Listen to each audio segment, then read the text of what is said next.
கண்களை மூடி ஜெபிப்போம். ஆவியால் அன்பை பகர்ந்திட தூய தேவனின் வின் சாயலணிய ஆவியாலே அன்பை சோரிந்தா ஆவலாயவரை சந்திக்க இயேசுவின் மகா அன்பிதே அதினாலும் அறியலாகுமோ இதற்கின ஏதும் வேறில்லையே இன ஏதும் வேறில்லையே. எங்களை நேசிக்கிற அன்புள்ள தகப்பனே, இந்த நேரத்திலும் கூட 7வது வார்த்தைக்குள்ளாக நாங்கள் கடந்து வந்திருக்கிறோம் சுவாமி. எங்களுடைய வாயின் வார்த்தைகள் இருதயத்தின் தியானம் உடைய சமூகத்தில் பிரதியாக இருக்கட்டும். நீர் பேசும் ஆண்டவரை கேட்குற ஆண்டவரை ஒவ்வொருடைய உள்ளங்களிலும் ஆண்டவரே ஏசப்பா ஒரு ஆத்ம பாரத்தை தாங்க சுவாமி. உடைய ராஜ்யத்துக்கு எப்படியாவது நாங்களும் தகுதியாகணுங்கிற ஒரு எண்ணத்தோடு இந்த வசனத்தை கேட்கும் பாக்கியத்தை நீங்கள் கட்டளையிடும்படியாய் இயேசு மூலம் ஜெபிக்கிறேன் நல்ல பிதாவே. ஆமென். தேவன் எனக்கு தந்த அந்த வாய்ப்புக்காகவும் அன்பான ஐயா, போதகர் ஐயா, திருச்சபை கமிட்டி மெம்பர்கள் எல்லாருக்கும் என்னுடைய நன்றியை நான் தெரிவித்துக் கொள்கிறேன். 6 வார்த்தைகளை நாம் தியானித்தோம். 7வது வார்த்தைக்குள்ளாக நாம் கடந்து செல்கிறோம். லூக்கா 23 அதிகாரம் 46 வசனம். இயேசு, பிதாவே உம்முடைய கைகளில் என் ஆவியை ஒப்புவிக்கிறேன் என்று மகா சத்தமாய் கூப்பிட்டு சொன்னார். இப்படி சொல்லி ஜீவனை விட்டார். அல்லேலூயா. இந்த நாட்களில் கூட 6வது வசனமும் வார்த்தையும் அதே போல தான் இருக்கிறது. ஏனென்றால் வசனம் புல் உலர்ந்து பூ உதிர்ந்து போகும், ஆனால் தேவனுடைய வசனமும் எப்பொழுதும் நிலைத்து இருக்கும். அது மாத்திரம் இல்லை, இந்த வசனங்கள் 7 முறை புடமிட்டு சுத்த பொன்னாக்கப்பட்ட சுத்த பொன்னான ஒரு வார்த்தை. 7 வார்த்தைகளும் சுத்த பொண்ணு என்று சொல்லி நம்ம சொல்ல முடியும். யோபுக்தன் சொல்கிறார், அவர் என்னை புடமிட்ட பின் நான் சுத்த பொண்ணாக மாறுவேன். அதே போல் இந்த வாயின் வார்த்தைகளை கேட்குற நம்ம ஒவ்வொருவரும் இதே போல் ஒரு வாழ்க்கை வாழணும்னு சொல்லி தான் இந்த வார்த்தைகளை இந்த நாட்களில் நம்ம தியானிக்கிறோம். இயேசு, பிதாவே உம்முடைய கைகளில் என் ஆவியை ஒப்புவிக்கிறேன் என்று மகா சத்தமாய் கூப்பிட்டு சொன்னார். இப்படி சொல்லி ஜீவனை விட்டார். 6வது வார்த்தை நம்ம கேட்டோம், உம்முடைய கையில் என்ன கையில் அவர் எல்லாம் முடிந்தது என்று சொல்லி ஆவியை ஒப்பு கொடுத்தார் என்று சொல்லி பார்க்கிறோம். முதல் வார்த்தை மன்னிப்பு, 2வது வார்த்தை பரதீசில் என்னோடு கூட இருப்பாய் என்று சொல்லி அந்த கல்லனை பார்த்து சொன்னார். 3வது வார்த்தை அந்த தாயாரை கனம் பண்ணணும்னு சொல்லி அவர் கற்றுக் கொடுத்தார். 4வது வார்த்தை என்னை ஏன் கைவிட்டீர், என் 5வது வார்த்தை தாகமாக இருக்கிறேன்னு சொன்னார். இப்படிப்பட்ட இந்த வார்த்தைகளை கேட்க காரணம் என்ன? நம்முடைய வேதத்தை நாம் வாசிப்போமானால் அவர் ஆவியானவரை கரத்தில் ஒப்பு கொடுக்கறதுக்கு ஒரு சில காரியங்களை நம்முடைய வேத வசனத்திலிருந்து நம்ம தியானிக்க இருக்கிறோம். அந்த யாத்ராகமம் 17 அதிகாரம் 12 வசனத்தில் பார்க்கும்போது மோசேயின் கைகள் அசந்து போயிற்று. அப்பொழுது அவர்கள் ஒரு கல்லை கொண்டு வந்து அவன் கீழே வைத்தார்கள். அதின் மேல் உட்கார்ந்தான். ஆரோனும் ஊரும் ஒருவன் ஒரு பக்கத்திலும் ஒருவன் மறுபக்கத்தில் இருந்து அவன் கைகளை தாங்கினார்கள். இவ்விதமாய் அவன் கைகள் சூரியன் அஸ்தமிக்கும் வரைக்கும் ஒரு நிலையாயிற்று. அல்லேலூயா. அந்த நாட்களிலே மோசே தேவனுடைய ஊழியத்தை செய்து வந்தார். ஆனால் மோசேயுடைய கை தளர்ந்து போயிற்று. ஆனால் இயேசுவானவருடைய கையில் கொடுக்கப்பட்ட ஆவியானுடைய பலத்த கரம் அது தளர்ந்து போகக்கூடிய கரம் அல்ல, அது மகிமையான ஒரு கரம். அந்த கரத்தை குறித்து நம்ம வேதத்தில் பார்க்கும்போது உபாகமம் புஸ்தகத்தில் நம்ம பார்க்கிறோம். உபாகமம் 32 அதிகாரம் 33, 39, 40 வசனத்தில் சொல்லப்பட்டிருக்கிறது.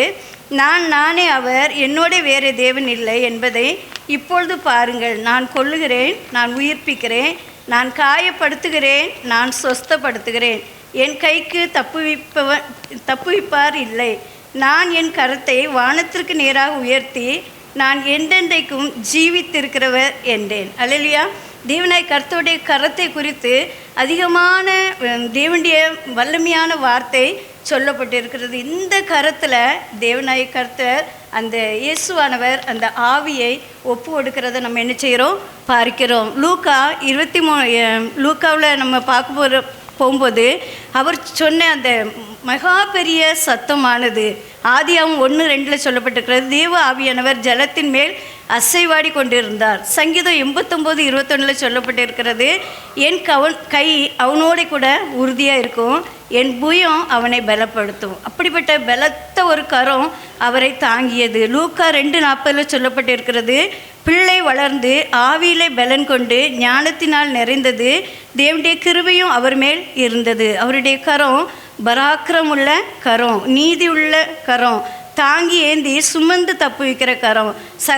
சகரியா 4:6 சொல்லப்பட்டிருக்கிறது, பலமோ பராக்கிரமோ அல்ல, தேவனுடைய ஆவினால் எல்லாம் ஆகும். ஆவியானவர் எங்கே உண்டோ அங்கே விடுதலை உண்டு. மார்க்கு 1 அதிகாரம் 8 9 10 சொல்லப்பட்டிருக்கிறது, இயேசு ஞானஸ்ஞானம் பெற்று கரையேறின உடனே வானம் திறக்கப்பட்டது, தேவ ஆவியானவர் புறாவை போல் அவர் மேல் தங்கியிருந்தார். அந்த 1 கொரிந்தியர் 2:5 சொல்லப்பட்டிருக்கிறது, பவுலடியார் சொல்லுகிறார், என் பேச்சும் என் பிரசங்கமும் மனுஷ ஞானத்துக்குரிய நயவசனம் உள்ளதாக இராமல் ஆவியினாலும் பலத்தினாலும் உறுதிப்படுத்தப்பட்டதா இருக்கிறது.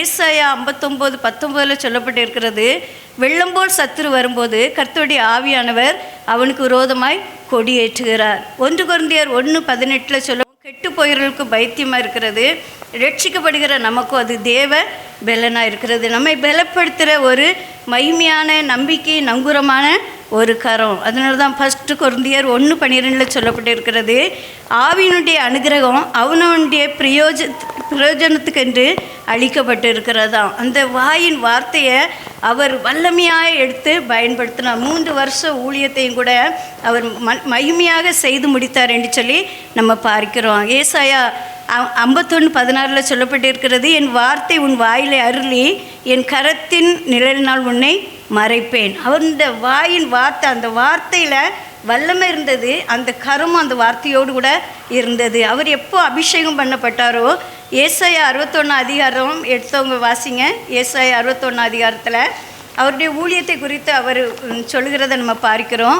ஏசாயா 61:1, கர்த்தராகிய தேவனுடைய ஆவியானவர் என்மேல் இருக்கிறார், சிறுமைப்பட்டவர்களுக்கு சுவிசேஷத்தை அறிவிக்க கர்த்தர் என்னை அபிஷேகம் பண்ணினார், இருதயம் நெருங்குண்டவர்களுக்கு காயம் கட்டுதலையும் சிறைப்பட்டவர்களுக்கு விடுதலையும் கட்டுண்டவர்களுக்கு கட்டவிழ்ப்பதை கூறவும், கர்த்தருடைய அனுகிரக வருஷத்தையும் நம்முடைய தேவன் நீதி சரிகட்டும் நாளை கூறவும், துயரப்பட்ட அனைவருக்கும் ஆறுதல் செய்யவும், சியோனிலே துயரப்பட்டவர்களை சீர்படுத்தவும், அவர்களுக்கு சாம்பலுக்கு பதிலாக சிங்காரத்தையும் துயரத்துக்கு பதிலாக ஆனந்த தைலத்தையும் ஒடுங்கின ஆவிக்கு பதிலாக துதியின் உடையை கொடுக்கவும் அவர் என்னை அனுப்பினார்.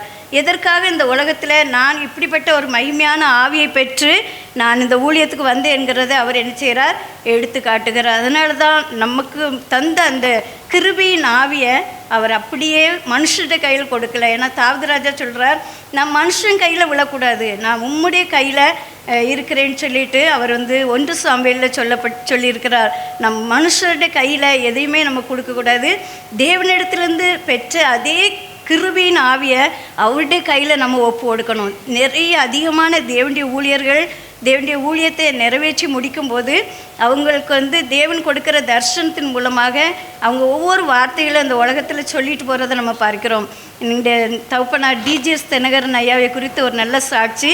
அவங்க மரிக்கிறதுக்கு முன்னதாக அவருடைய பிள்ளைகளிடத்தில் சொன்ன வார்த்தை, என் கரம் சுத்தம், என் இருதயம் சுத்தமாக இருக்கிறேன்னு சொன்னாங்களாம். என்னுடைய கணவர் மரிக்கிறதுக்கு முன்னதாக நானும் என்னுடைய மகனும் என்னுடைய கணவர் பக்கமாக இருந்தோம். அப்போ அவர்கள் என் முகத்தை பார்த்து சொன்னாங்க, கொஞ்ச நேரத்தில் நான் போயிடுவேன்னு சொன்னாங்க, கொஞ்ச நேரத்தில் நான் இங்கேருந்து போயிடுவேன்னு சொன்னாங்க. நானும் அவனும் பக்கத்தில் இருந்தோம். நாங்கள் நினச்சோம், திடீர்னு இப்படி ஒரு வார்த்தை சொல்கிறாங்க. அப்போ அவங்க முகத்தை நான் எட்டி பார்க்கும்போது ஒரு வாடுன ஒரு முகமாக இருந்தது. அவங்களுக்கு நான் இவ்வளவு நாள் அன்பாய் கவனித்து வந்த பிள்ளைகளை விட்டுட்டு நான் போகிறேங்கிற ஒரு பாரம் அவங்களுக்குள்ளே இருந்துச்சு.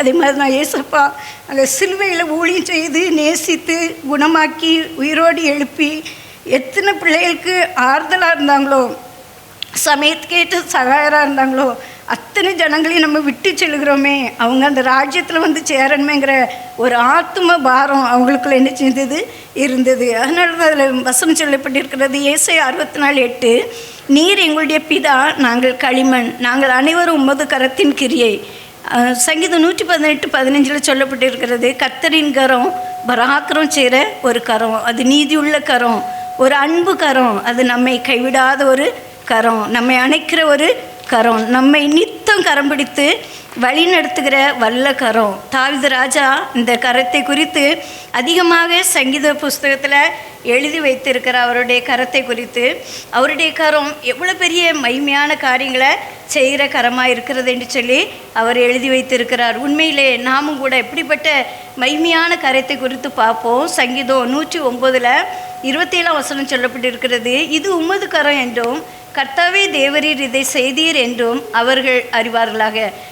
நான் உங்கள் கருத்தில் தான் இருந்தேன், உங்கள் கருத்துலேருந்து என்னை யாரும் பறிக்க முடியாது. பிதா என்னை உங்கள் கையில் ஒப்பு கொடுக்கலன்னா நீங்கள் என்னை யாருமே என்ன நினைச்ச முடியாது, பறிக்க முடியாது. அதனால தான் லூக்கா 3:22 சொல்லப்பட்டிருக்கிறது, அவர் ஞானஸ்நானம் பெற்று கரையேறி வந்த உடனே வானத்திலேருந்து ஒரு சத்தம், அன்றியும் நீர் என்னுடைய நேசகுமாரன், உம்மில் பிரியமாயிருக்கிறேன்.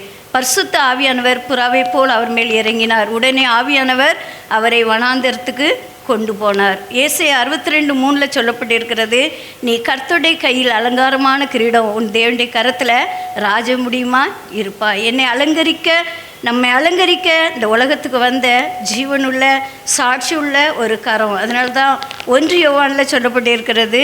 எடுத்தவங்க வாசிங்க, என்ன நேரம் குறைவாக இருக்கிறதுனால நான் சீக்கிரமாக வசனத்துக்குள்ளே கடந்து செல்கிறேன். 1 யோவான் 5:6-7 சொல்லப்பட்டிருக்கிறது, இயேசு கிறிஸ்துவாகிய இவரே ஜலத்தினாலும் இரத்தத்தினாலும் வந்தவர், ஜலத்தினாலே மாத்திரமல்ல ஜலத்தினாலும் இரத்தத்தினாலும் வந்தவர். ஆவியானவர் சத்தியமாகியால் ஆவியானவரே சாட்சி கொடுக்கிறவர். பரலோகத்திலே சாட்சி கொடுக்கிறவர்கள் 3, பிதா, வார்த்தை, பரிசுத்த ஆவி என்பவர்களே. மூவரும் ஒன்றாயிருக்கிறார்கள்.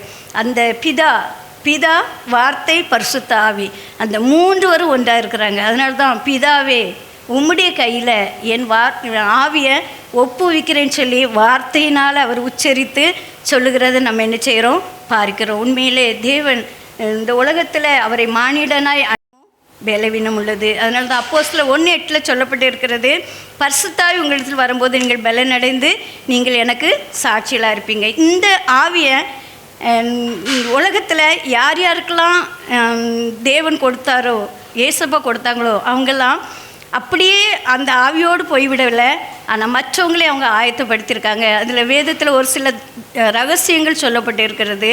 அவருடைய கரத்திலிருந்து நம்ம யாரையும் பறிக்க முடியாதுன்ற வசனத்துக்கு ஏற்றார் போல் அந்த சங்கீதம் 51:10-11 சொல்லப்பட்டிருக்கிறது. தாவீது சொல்கிறார், தேவனே சுத்த இருதயத்தை என்னிலே சிருஷ்டியும், நிலைவரமான ஆவியின் உள்ளத்தில் புதுப்பியோன்னு சொல்லி வேண்டுதல் செய்கிறார். உபாகம் 34:9 மூசே யோசுவா மேல் தன் கைகளை வைத்தபோது படியினால் அவன் ஞானத்தின் ஆவியினால் நிரப்பப்பட்டானான். யோசிப்பு குறித்து சொல்லப்பட்டிருக்கிறது. ஆதியாகமம் 41:38-39 சொல்லப்பட்டிருக்கிறது. யோசிப்பை குறித்த ஒரு நல்ல சாட்சி.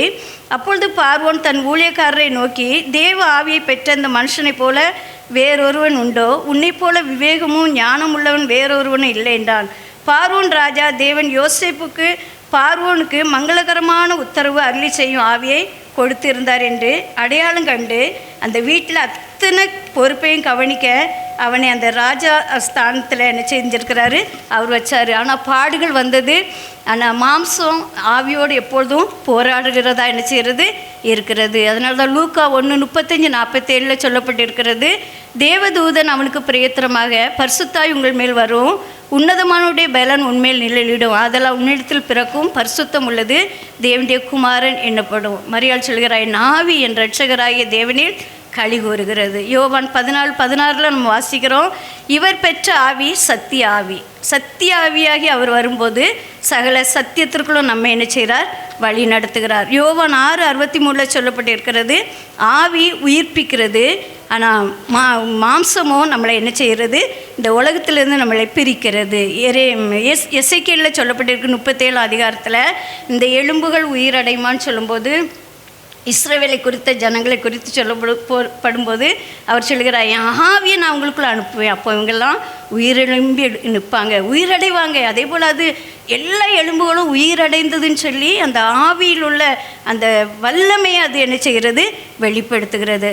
அப்போஸ்தலர் 7:55 59 வரல வசனத்தில் சொல்லப்பட்டிருக்கிறது. ஸ்தேவான் பரிசுத்த ஆவியினால் நிறைந்தவனாய் வானத்தை அண்ணாந்து பார்த்து, தேவனாய் கர்த்தராகி இயேசுவே என் ஆவியை ஏற்றுக்கொள்ளும் என்று ஸ்தேவான் தொழுது கொள்கையில் அவனை என்ன செஞ்சாங்களாம், கல்ல இருந்தாங்களாம். இந்த ஆவியை பெற்றவங்களுக்கு பாடு உண்டு, உபத்திரம் உண்டு, வேதனை உண்டு.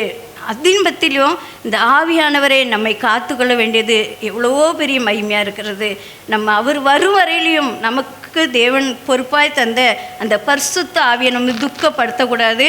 அந்த பரிசுத்த ஆவியானவரை எப்பவும் நம்ம மயம்படுத்தி கொண்டே இருக்கணும். அதனால தான் 2 ராஜாக்கள் 2:9 எலியாவுடைய ஆவி எலிசாவுக்கு வேணும்னு சொல்லி எலிசா தீர்க்க தரிசியிடம் உம்மிடத்தில் உள்ள ஆவியின் வரம் எனக்கு ரெட்டிப்பாய் வேண்டும்னு சொல்லி வேண்டுன்னு சொன்னான். எதையுமே கேட்கல, அந்த ஆவியின் வரத்தை அவர் என்ன செஞ்சார், கேட்டார். அந்த சமாரியா ஸ்திரீ அவரிடத்துல பேசும்போது மேசியாவை கண்டேன்னு சொல்லும்போது அவள் சொல்கிறார், அவரை தொழுது கொள்கிறவர்கள் ஆவியோடு உண்மையோடு அவரை தொழுது கொள்ள வேணும். இந்த ஆலயத்தில் எப்பொழுதும் ஐயா ஒரு பாட்டு படிப்பாங்க ஸ்டார்டிங்கில், ஆவியானவரே அன்பின் ஆவி ஆனவர் இப்போ இறங்கி எங்கள் மத்தியில். அந்த ஆவியானவருக்கு அவ்வளோ ஒரு வெல்கம், ஒரு மகிமையை நம்ம என்ன செய்கிறோம், செலுத்துகிறோம். யார் ஆவியை பெற்றாங்களோ அவங்க சும்மா இருக்க மாட்டாங்க. அவங்களுக்குள்ள ஒரு ஆத்ம பாரம் இருக்கும். யாரையாவது உயிர்ப்பிக்கணும், யாரையாவது எழுப்பணும், யாருக்காவது அற்புதங்களை செய்யணும், யாருக்காவது நான் எழும்பி ஜெபிக்கணும், எதையாவது. அவள் மரியாதை குறித்து சொல்லப்பட்டிருக்கிறது, இவள் தன்னால் இயன்றதை என்ன செய்தாள். அதே போல் ஒரு நல்ல சாட்சி பரலோகத்தில் நமக்கு என்ன செய்யும், கிடைக்கப்படும். அதான் ஏசாயா 11:1-2 வசனம் சொல்லப்பட்டிருக்கிறது. அந்த ஆவியில் என்ன இருக்கிறதா, வாசிங்க. ஏசாயா 11:1-2.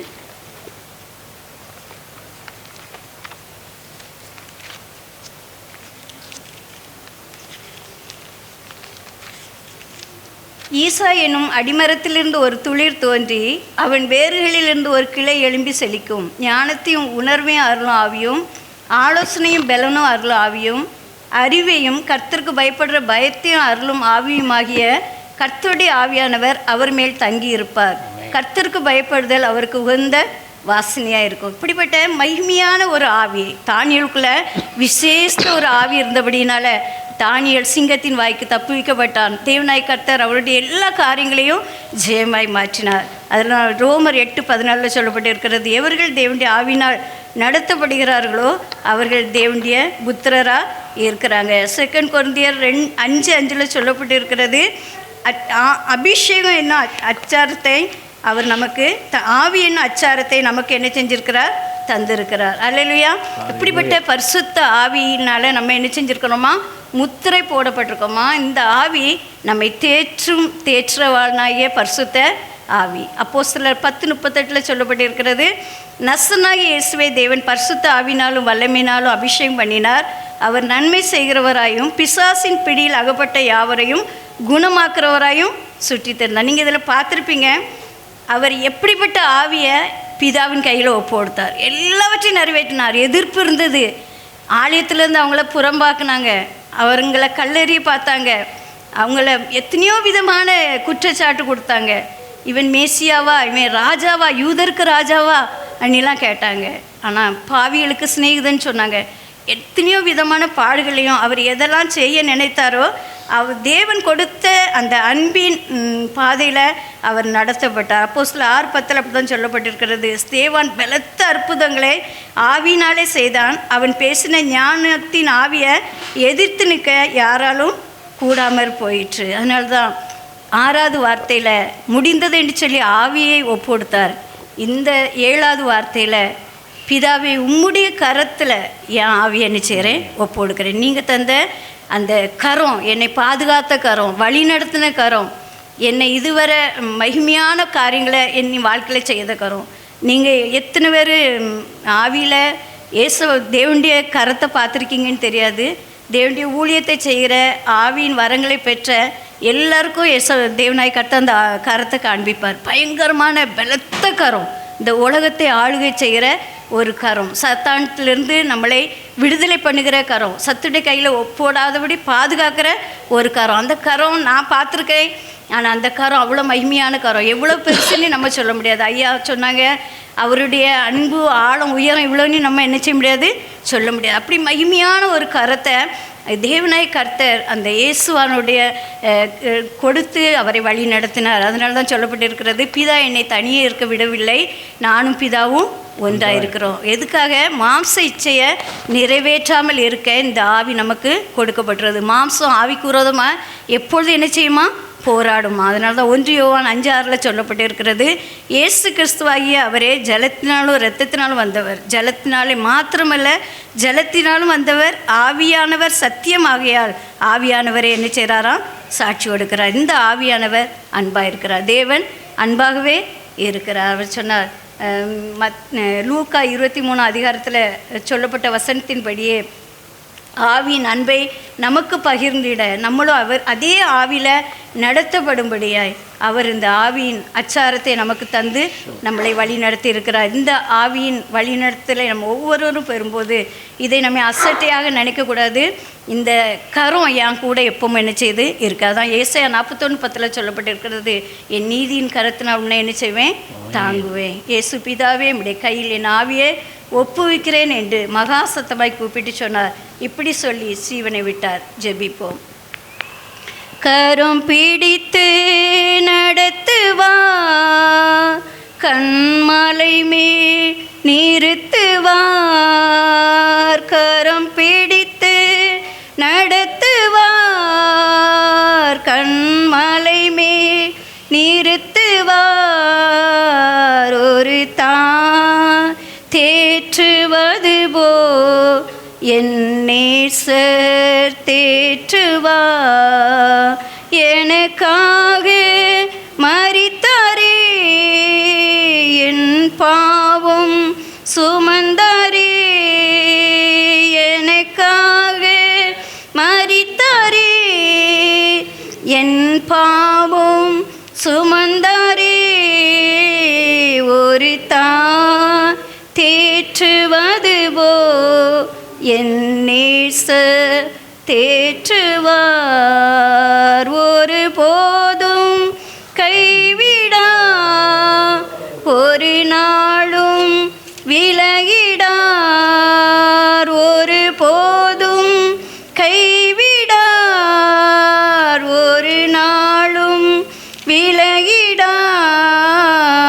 ஒரு தாய் தேற்றுவது போ என் நேசர் தேற்றுவார். நம்மை அலங்கரித்து ஆசீர்வதிக்கும்படியாய், நம்மை கிரீடமாய் மாற்றும்படியாய், நம்மை உயர்த்தும்படியாய், கண்மலையின் மேல் நிறுத்தும்படியாய் நமக்காக அந்த வல்லமையான கரம், அக்கினி கரம், நம்மை அந்த இயேசுவானவர் எப்படி வழி நடத்தினதோ அதே வல்ல கரம் நம்மத்தில் இருக்கிறது. அந்த கரத்துக்குள்ளே நம்ம இருக்கிறோம். யாரும் அவருடைய கரத்தில் நம்மை பறிக்க முடியாது. அந்த கரத்தில் அந்த ஆவியை ஒப்பு கொடுத்தார். உண்மையிலே அந்த கரம் நம்மை இம்மட்டுமாக இன்னும் நடத்தி கொண்டு தான் இருக்கிறது. அந்த ஜீவனுள்ள வார்த்தை, அவர் அப்படி சொல்லி ஜீவனை விட்டார். அவர் சொன்னார், நான் போவேனே ஆகில் தேற்றுவாளனை உங்களுக்காக நான் அனுப்புவேன். என் மீட்பர் உயிரோடு இருக்கிறார் என்றும் கடைசி நாளில் இந்த பூமியில் மேல் நிற்பார் என்றும் நான் அறிவேன். அந்நிய கண்களால் அல்ல, என் சொந்த கண்களால் காண்பேன் சொல்லி யோபக்தர் சொல்கிறார். அப்படியாக நாம் ஒரு நாள் அவரை காண்போம். அவர் நம்மிடத்தில் இருக்கிறார், நம்மோடு இருக்கிறார். அவருடைய கரம் நம்மளை தாங்குகிற கரம், நம்ம மேலே உறுதியாக இருக்கிற கரம், நம்மை வழி நடத்துகிற கரம், கைவிடாத ஒரு கரம். அந்த கருத்துக்குள்ளே நம்ம ஒப்போடுப்போம். எங்களை நேசிக்கிற அன்புள்ள தகப்பனே, ஆண்டவரே, நாங்கள் பொன்னான 7 வார்த்தைகளை தியானித்தோம் சுவாமி. அது 7 முறை ஆண்டவர் உருக்கி புடமிடப்பட்ட சுத்த பொன்னான வார்த்தைப்பா. ஆண்டவரை மகிமையான வார்த்தை எங்களுக்கு தந்திருக்கீங்க. ஆண்டவர் எங்களை பிரகாசிப்பிக்கிற வார்த்தை ராஜா. அது இன்றும் ஜீவனுள்ள வார்த்தை, ஜீவிக்கிற வார்த்தை சுவாமி. அந்த ஜீவனுள்ள வார்த்தையை தியானிக்கும்படியாய் கொடுத்த நல்ல கிருபைகளுக்காக நன்றி செலுத்துகிறேன். அந்த ஆவியின் கிருபையை பெற்ற நாங்கள் ஒவ்வொருவரும் உண்மை போல வாழ, உண்மை போல ஊழியத்தை நிறைவேற்ற, எத்தனை கஷ்டம், எத்தனை பாடுகள், எத்தனை உபத்திரங்கள் வந்தாலும் அந்த கரம் என்னை கைவிடாது என்று சொல்கிற நம்பிக்கையை தந்து எங்களை வழி நடத்தும்படியாக ஜெபிக்கிறேன். நீங்கள் சேனை அதிபனாக எங்கள் கூட இருங்க, வழி நடத்துங்க. இந்த சிலுவையின் தியானம் அநேக ஆசீர்வாதமாக இருந்தபடியால் நன்றி செலுத்துகிறேன். ஆண்டவரே, இந்த நாளை நீங்கள் பொறுப்படுத்திங்க, அதற்காக நன்றி. ஆண்டவரே, நீங்கள் வருவரையிலையும் ஆண்டவரே, நாங்கள் உங்களுடைய கிருபையின் ஆவியை பாதுகாத்து கொள்ள நாங்களும் எங்களுக்காக எப்படி நீர் வாக்கடங்காத பெருமூச்சோடு வேண்டுதல் செய்தீர், அதே போல் நாங்களும் பரிசுத்தவான்களுக்காக இந்த ஆவியில் நிரம்பி ஜெபிக்க உன்னத கிருபை தந்து வழி நடத்துங்க. நம்முடைய ராஜ்யத்துக்கு எங்களை தகுதியாக்குங்க. எப்படி இன்றைக்கு நீ என்னுடைய கூட பரதீசில் இருப்பாயின்னு சொல்லி அந்த கல்லனை பார்த்து சொன்னீங்களோ, அதே போல் பரதீசில் எங்களுக்கு ஒரு இடத்த நீங்கள் ஆயத்தப்படுத்தி தாங்க. தொடர்ந்து வழி நடத்துங்க. இயேசு மூலம் ஜெபிக்கிறீங்க நல்ல பிதாவே, ஆமென்.